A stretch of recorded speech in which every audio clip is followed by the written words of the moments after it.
കഴിഞ്ഞ ഉന്നതശേഷി ദിനത്തോടനുബന്ധിച്ച് എറണാകുളത്തെ PRC ഒരു കഥാരചനാ മത്സരം അധ്യാപകർക്കായി സംഘടിപ്പിച്ചിട്ടുണ്ട്. വളരെ ലേറ്റായിട്ടാണ് എനിക്ക് ആ ഒരു അറിയിപ്പ് കിട്ടിയത്. അതായത് സ്കൂളിൽ നിന്ന് കഥ എഴുതി കൊടുക്കേണ്ടതിൻ്റെ ആ സമയം തീരുന്നതിന് അന്ന് വൈകിട്ടാണ് എനിക്ക് ആ അറിയിപ്പ് കിട്ടിയത്. ഞാൻ BPC വിളിച്ചിട്ട് അന്ന് രാത്രിയിൽ ഒരു കഥ എഴുതി അദ്ദേഹത്തിന് അയച്ചു കൊടുത്തു. അപ്പോൾ അദ്ദേഹം എന്നോട് പറഞ്ഞു, ടീച്ചർ അതിൻ്റെ സെലക്ഷൻ കഴിഞ്ഞെങ്കിലും ടീച്ചർ കഥ അയക്കാൻ പറഞ്ഞു. ഞാൻ കഥ അയച്ചു. സാറ് സെലക്ഷൻ പ്രക്രിയ അപ്പാടെ മാറ്റി മറിച്ചു. എനിക്കായിരുന്നു സമ്മാനം. അത് വേറെ ഒന്നും കൊണ്ടല്ല, അത് കഥയായിരുന്നില്ല, എൻ്റെ ജീവിതമായിരുന്നു. കഥയല്ല ഒരു ജീവിതം എന്ന് പറയുന്ന പോലെ അത് കഥയായിരുന്നില്ല, എൻ്റെ ജീവിതമായതുകൊണ്ടാണ്. അപ്പോൾ അവരുടെ പ്രത്യേക സബ്ജക്റ്റ് തന്നിട്ടാണ് കഥ എഴുതാൻ പറഞ്ഞത്. എൻ്റെ അച്ഛനൊരു മലയാള അധ്യാപകനായിരുന്നു. അത് വളരെ ചെറുപ്പത്തിലെ ഡയറി എഴുതിപ്പിക്കുന്ന ശീലം ഉണ്ടായിരുന്നു. ജീവിതത്തിലെ ഒരുപാട് ദുഃഖങ്ങൾ ഡയറി ആളുകളിൽ കണ്ണുനീരായി പെയ്തിറങ്ങിയതുകൊണ്ട് കഥ എഴുതുന്ന ഒരു ശീലമായിരുന്നു. അപ്പോൾ അങ്ങനെ എൻ്റെ കഥയിൽ ഒരു എഴുത്ത് ഞാൻ അന്ന് സാറിന് അയച്ചു കൊടുത്തു. സാർ തന്ന സബ്ജക്റ്റ് ഇതായിരുന്നു, വീണു പോകാതെ വീണ്ടും നടന്നവർ എന്നായിരുന്നു ആ കഥയുടെ പേര്. അപ്പോൾ കഴിഞ്ഞ SSLC വാല്യുവേഷൻ ക്യാമ്പിനെ ആധാരമാക്കിയാണ് ഞാൻ ആ കഥ എഴുതിയത്. കഥ ഇങ്ങനെയാണ്. പിന്നെ ഒരു കാര്യം കൂടി, ഞാൻ ആദ്യമേ പറഞ്ഞു, ഇത് കഥയല്ല, എൻ്റെ ജീവിതമാണ്. അതുകൊണ്ട് എന്താ പറയുക, കഥ തീരുമ്പോൾ നിങ്ങളൊക്കെ വളരെ സന്തോഷത്തിലിരിക്കുകയാണെന്ന് എനിക്കറിയാം. കഥ തീരുമ്പോൾ ആരും വിഷമിക്കേണ്ട, നിങ്ങളെപ്പോലെ ഞാനും ഭയങ്കര സന്തോഷമാണ്. അപ്പം അതേ മൈൻഡിൽ തന്നെ ഇരിക്കാനാണ് എനിക്കിഷ്ടം. അതിരാവിലെ അടുക്കളയിൽ ആരംഭിക്കുന്ന കർത്തവ്യബോധം, തിരക്കിട്ട് ജോലികൾ ഒതുക്കി ഇറങ്ങി വീട്ടിൽ നിന്ന് 1 കിലോമീറ്റർ അകലെയുള്ള ബസ് സ്റ്റോപ്പിലെത്തണം. അതും താമസിച്ചാൽ പതിവ് ബസ് നഷ്ടമാകും. 2 വീലറുടെ സ്പീഡൊന്ന് കൂട്ടി ബസ് സ്റ്റോപ്പിലെത്തി. പതിവ് കൂട്ടുകാരെ ഒന്നും കാണുന്നില്ല. ഈശ്വര, ഒറ്റയ്ക്കായോ? പിറകിൽ നിന്നൊരു വിളി, ടീച്ചറേ, ഹായ്, സിന്ധു ടീച്ചർ. ഇന്നലെ നമ്മൾ പോയ ബസ് പോയി, ഇപ്പോൾ പോയതേ ഉള്ളൂ. ബാക്കിയുള്ളവരൊക്കെ അതിൽ പോയിട്ടുണ്ടാവും. സാരമില്ല, അടുത്ത ബസ് ഇപ്പോൾ വരും.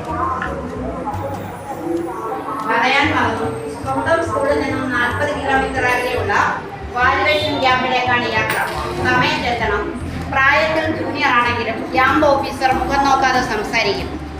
വെറുതെ അദ്ദേഹത്തിന് പ്രഷർ കൂട്ടേണ്ട. ബസ്സിൽ കയറി കൂടണം. സമയത്തിൻ്റെ വില അറിയുന്ന സമയം. കാത്തുനിൽപ്പ് നീണ്ടു. ഒപ്പം യാത്രക്കാരുടെ തിരക്കും.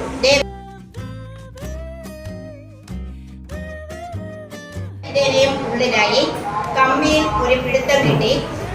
3 പേർക്ക് ഇരിക്കാവുന്ന ഒരു സീറ്റിൽ ഒരു വേക്കൻസി ഉണ്ട്. മുന്നിൽ നിന്ന് ഒരു ചെറുപ്പക്കാരൻ ഒരെണ്ണം കരസ്ഥമാക്കി. തത്രപ്പെട്ടെന്ന് ഞാനും കരസ്ഥമാക്കി. യാത്രക്കാരൻ പറയാൻ പാടില്ലാത്തത് പറഞ്ഞതുപോലെ വീണ്ടും പറഞ്ഞു കുഴിവിടാം. തനിക്ക് മാത്രം അവകാശപ്പെട്ട ബെല്ലിന്റെ ചരടിൽ കണ്ടക്ടർ സർവ്വദേഷ്യവും തീർന്നു. ഇത് അവിടെയൊന്നും പോയില്ല, ഒന്നിറങ്ങിക്കേ. കിട്ടിയ അവസരത്തിൽ ഒന്നിടപെട്ടു. സർ, കഴക്കൂട്ടം ടിക്കറ്റ് നൽകിക്കോളൂ. അവിടെ നിന്ന് കുഴിവിളക്ക് ബസ് കിട്ടും. മരുഭൂമിയിൽ പെയ്ത മഴ പോലെ ആ യുവാവ് എന്റെ നേരെ തിരിഞ്ഞു. അവിടെ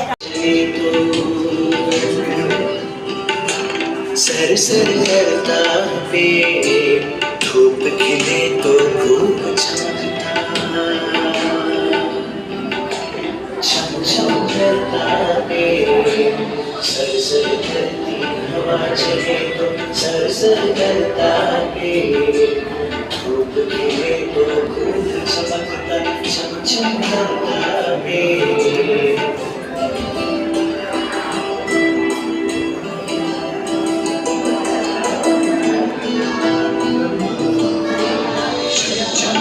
पानी बरसे तो झुम झुम करता है, चिड़िया आए तो चिड़ियों सा खूब चहकता है। भाई आए तो टप टप टप टप, भाई आए तो टप टप टप टप खूब टपकता है। कैसा जादू कैसा जीवन क्या क्या करता है।